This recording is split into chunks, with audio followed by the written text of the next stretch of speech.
Good morning, everyone. It is once again time to talk some film and Hollywood history. We are entering a period of Hollywood filmmaking known as New Hollywood. It is sometimes referred to as Hollywood's New Wave because of how influenced by the international film movement and international filmmakers the New Hollywood directors were. First, as always, we got to recap a little bit in order to understand how we got where we are. As we have talked about previously, with the Paramount decision, which broke up the Hollywood studio system and their grip on the filmmaking and film showing industries, Hollywood was facing a little bit of a recession. There are numerous other factors besides just the Paramount case that led to this recession. Probably most notably was television. Television, a relatively new invention, was seeing its heyday in the 50s and 60s. And as we continue to see today, methods of entertainment that require a person to leave their house frequently fail to compete with the kind of entertainment that one might find. Can you see it? TV? You know what a TV looks like. TV really put a hurt on Hollywood, and Hollywood, for about a decade, found itself sort of funneling all of its products toward things that television found more difficult to offer. In other words, that meant big, lavish productions, usually geared toward things like musicals, historical epics, the kind of big budget productions that most television couldn't afford at the time. At the time, television was still relatively limited in terms of budget, in terms of how much money it could throw at a project. Hollywood occupied a space to produce products that required the big budget, the spectacle, the wide perspective, huge casts, the elaborate costumes. Another thing that was happening in the 60s was, as we talked about previously as well, the dawning of the international film. I shouldn't say the dawning, I should say the redawning, the rebirth, the revitalization post-World War II of the international film community. And in fact, for lack of its own products, many foreign films were becoming very popular in America, particularly the films of the French New Wave and of the Japanese industry, Akira Kurosawa in particular. And then last but not least, what you had in the 60s was the baby boom generation becoming adults. Okay, boomer, go make some movies. The boomers and their parents were practically the first generations raised by film. They were the first generations to live their whole lives in a world that had filmmaking. The boomers in particular were raised during a time when film had color, film had sound, film had lavish production, the kind of technology that makes good films possible.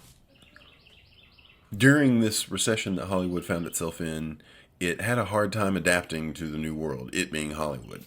And so there were a couple of things that Hollywood did sort of collectively to make itself competitive again in this new market. One of those things is that it ditched the Hays Code. In 1966, a man named Jack Valenti took over as head of the Motion Picture Association of America. Valenti saw the Hays Code being a little bit outdated, a little bit outmoded, and possibly being one of the elements that was holding Hollywood back. The fact that Hollywood had to adhere to a code of morality and standards that greatly limited the kinds of films that Hollywood could make. When Jack Valenti took over the MPAA, what he did was he introduced the rating system. The rating system is something that we all know and love today, I'm sure. It allowed for a wider, what it allowed was a wider scope of movies to be made, and it sort of segmented the Hollywood community in a way that would allow Hollywood to branch out into more adult-oriented material while still protecting audiences who desired less scandalous, less salacious content in their films. Obviously, we are all familiar with the rating system today. You have G-rated movies, PG, PG-13, which didn't come around until the 80s, rated R, and rated X, or rated NC-17. One thing to know about the rating system, and it is still true today, is that ratings are entirely voluntary. No film has to submit itself to the MPAA for rating before release. The catch is that a lot of theaters and a lot of theater chains refuse to show films that don't have ratings. So while it is possible for a film to get a unrated release, it is very unlikely that many theaters will pick that film up, and therefore it's almost required that films submit themselves to the rating system.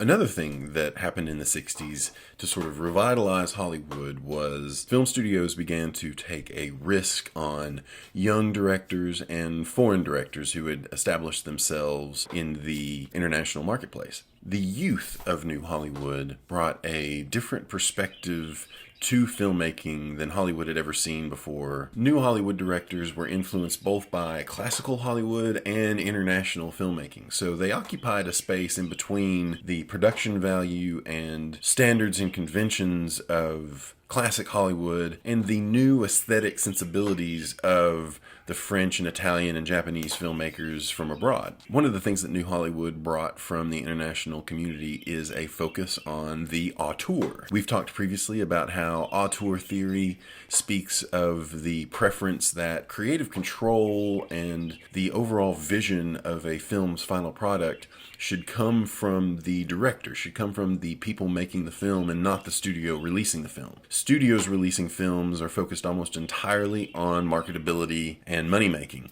The fact that so many New Hollywood directors ascribed to auteur theory meant that their concern was more artistic. Their concern was more based in aesthetics. They didn't make films specifically to make money. They made films to express a vision that they had. And this was a very new way of doing business in Hollywood. You had films that featured political and cultural critical thought, essentially.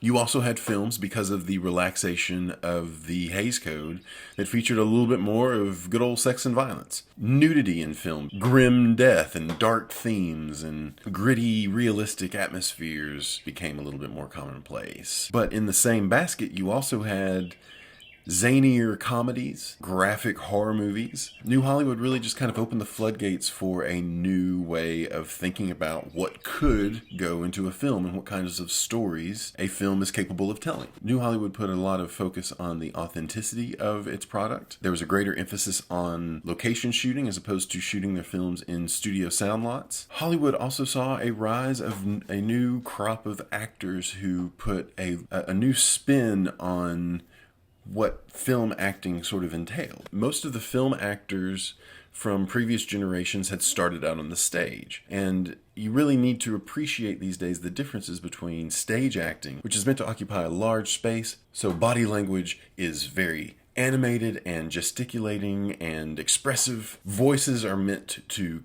carry, and therefore people speak very loudly and boisterously. Because when you're a theater actor, you frequently are thinking about the people in the very back of your audience. Filmmaking became a little bit more subtle and a little bit more muted and downplayed, and there was a greater focus on things like method acting. Method acting is a phrase that you may be familiar with, but what it essentially boils down to is the actors completely immerse themselves in a part that they are playing, frequently refusing to break character even when the cameras aren't rolling, for the sake of trying to capture the most realistic portrayal of a character as possible.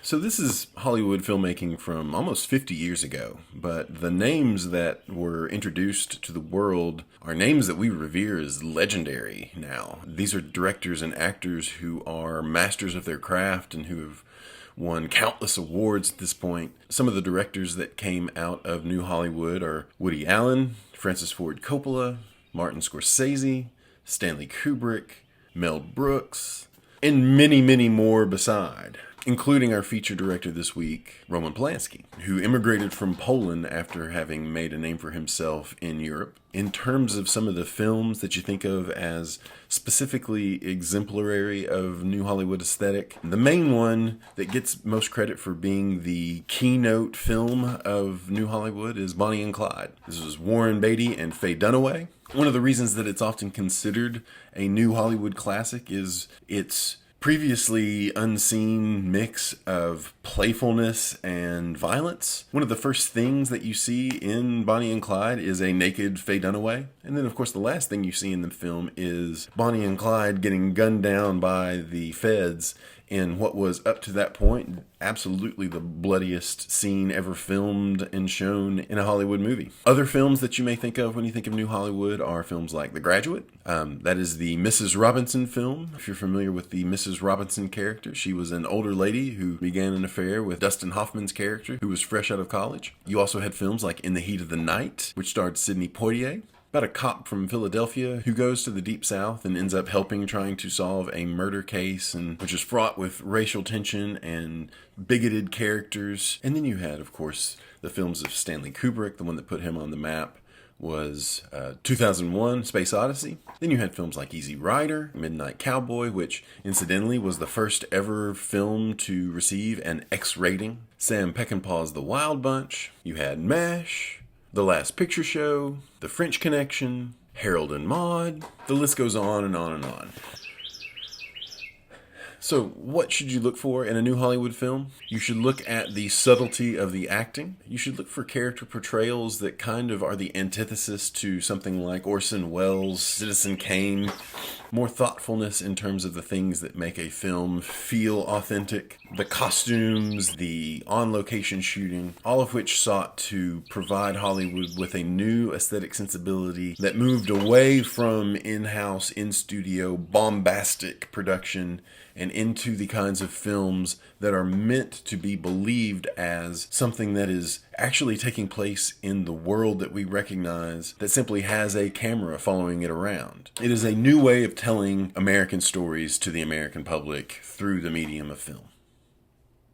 What the new Hollywood would do is usher in a new era of Hollywood dominance. Many of the directors that were introduced during the new Hollywood film era are folks like George Lucas, Steven Spielberg, Ridley Scott, and other directors who would help usher in the age of the blockbuster. With the introduction of blockbusters, which we'll deal with later on, we are finally getting into the world of Hollywood that is most likely most familiar to young audiences today. But with New Hollywood, you see the burgeoning of a film industry that is a little bit more recognizable today than, say, a silent film from the 1920s. That's all for now.